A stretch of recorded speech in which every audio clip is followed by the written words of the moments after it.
So mimi sitadhubutu sana kuingilia Kiswahili.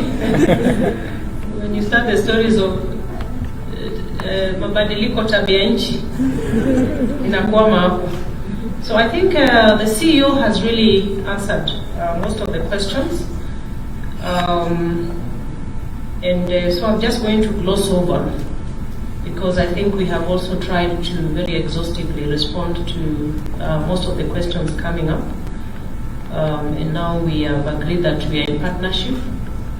So even the people making petitions around, now the media can tell them the facts. Please spill out the facts out there, because some of these things are just very misguided, preemptive, reactions from people who don't have the content and the extent and scope of the summit. So when it comes to the promises made, we have a lot of commitments in the loss and damage. There are 100 billion commitments that were done 13 years ago in the COP 15. Basically, what we are saying with the summit is that many commitments have been made that are not coming through, and the crisis is not waiting. So we cannot continue doing the same thing and expect different results while we are perishing as we watch. So the summit is calling for urgent action to be undertaken at a bigger scale and with a collective approach by everybody. And that's why we are saying we need to close these binaries of blame games between West and South, who is emitting more, who is emitting less. But it does not mean that we close our eyes to the commitments. Those commitments must be met. And even if they are met, they are not enough. So they must be met and must be even surpassed for us to be able to achieve what we want to see. And that is the change in the narrative. Yes, the commitments were made many years ago. We are calling on those global players, mostly from the north, to honor their pledges. Pavilion, Midigu, you can take it to the bank. I promised in COP27 that we will have a pavilion for Kenya. We are going to have one in Dubai, because we have a lot to showcase. The blame games, that one has been addressed. The presidents who are coming, we have up to 13 confirmations of heads of state, and this is still coming. I cannot list for you who, but that should be part of the exciting wait to see who is coming. But basically, we have a lot of good show and commitments, and we are just commitments to attend. So we are taking tab of those, and we are in a good place. The Nairobi Declaration has been said by the CEO. It is not contentious at all, because this is a partnership between Kenya, because His Excellency President Ruto is the coordinator of the heads of state and government on climate change at the African Union. So that is why Kenya is at the center of it. We are doing this jointly with the African Union. There are protocols that the declaration has to go through, the buy-in that it has to garner from corner to corner. You will also realize that the pillars that we aim to focus on at the summit, ranging from the renewable energy, the carbon sinks, the critical minerals, and the availability of arable land in this continent. We are not talking about Kenya. It's the whole region of Africa. And in each of those pillars, we have countries that are taking the lead. Kenya, for example, in the renewable energy, we are a leader in the region. We have other countries that are leaders in the various aspects of the key pillars of the summit. The carbon sinks, we know who are carrying the biggest lungs of the world in Africa. We have those that are leading in the critical minerals. So the summit is going to be a showcase of what Africa has to offer. And that means then that the declaration is about all these solution-oriented facets of the summit that each of the 50 of the African countries will see themselves in this. And through the normal African Union channels, the declaration is making rounds. It's circulating around the region with the heads of state to garner as much ownership as it can. And because we are talking about the opportunities that Africa portends for climate action in what we have already stated, the other critical component, and has been spoken to by the CEO, is that we are saying that the debt distress that is facing our African countries is becoming a huge impediment to Africans having the space to focus on climate action.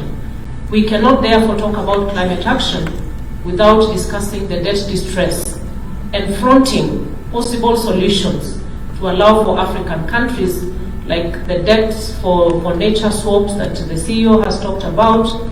We are proposing a different infrastructure of a climate financing that will not leave us in the situation where we are having to choose between our countries focusing solely on how to repay debt, but then also have the opportunity for our countries and the space for our countries to be able to address the question of development, livelihood needs of the people of Africa, as we offer solutions that will lead the globe to net zero.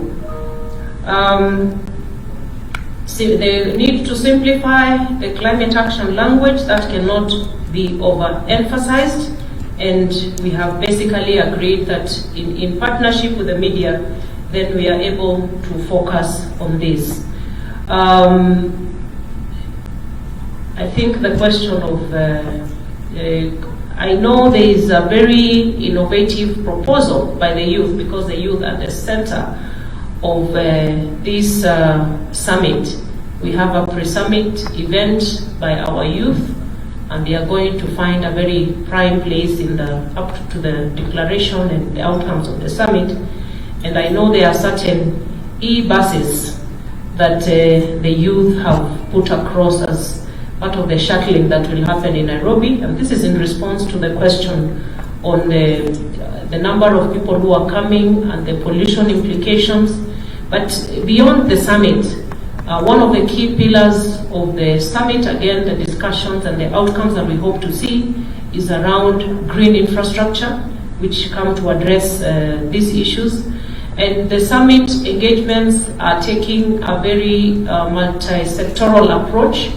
We have the Ministry of Trade and Industry, the Ministry of Transport and Infrastructure, taking a center role in the planning and organizing of the various events of the summit, with specific intentions that the questions of e-mobility, green infrastructure, we are going to have solid proposals coming across, and hopefully even deals or investment opportunities in these sectors. So that one is one that is also part of the discussions. The question of Kemri, I will leave that to the PS. Yes. And we need condoms. And the CEO. You know, if I make a pronouncement, I know that's what will go to the news. So I'll stop there. I will stop there. So, ladies and gentlemen, in stating what the difference of this summit is from the normal ones, is that our outcomes will be very action-oriented.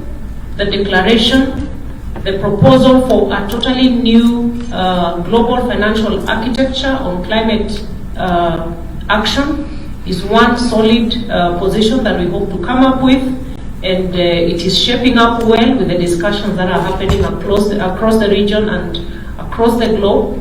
And that will give us practical solutions on how to deal with the debts and the climate action problem, so that we don't have those two very critical aspects of of our livelihoods becoming mutually exclusive. Because for now, with the debt crisis and debt distress we are faced with as a region, our nations are having to choose between dealing and focusing with the well-being of the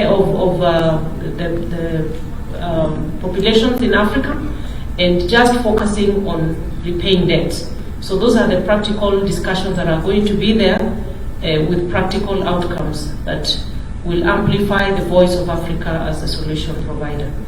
Thank you very much, and I believe the responses and discussions have been exhaustive, and this is not the end. Madam President, we have promised that we are ready to continue engaging.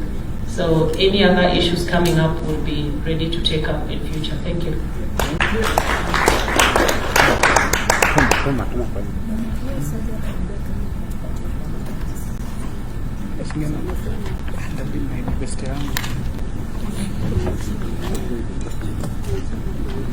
Thank you so much, and unfortunately we'll bring to a close the plenary section because the Honorable CS wants to attend to another meeting.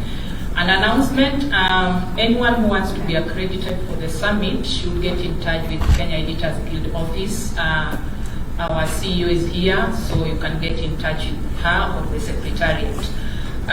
We've come to a close of this plenary session, and I'd like to call upon Madam Topesta Nakusoba, one of our chair members of the committee, to come and give a way forward and closing remarks. And also there's a photo session, so after her closing remarks we can get somewhere for a photo session. Thank you so much. I've been your moderator, Mary Mwendwa, editor for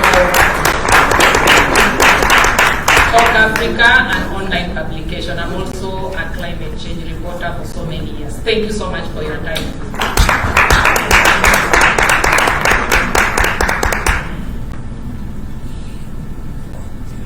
I have another opportunity of just saying hi after having introduced myself earlier on.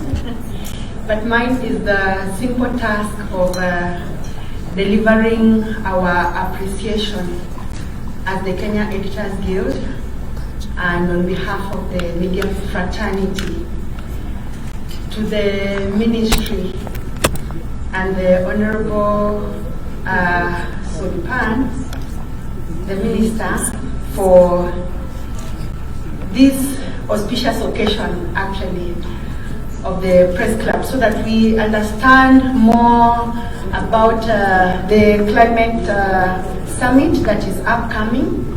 So thank you so much, Madam Minister, and all the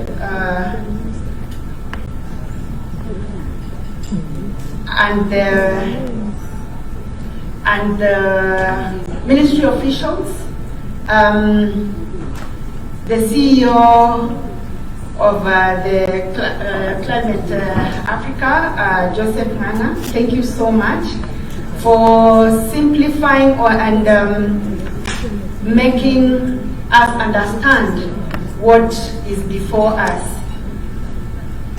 I stand here not just to deliver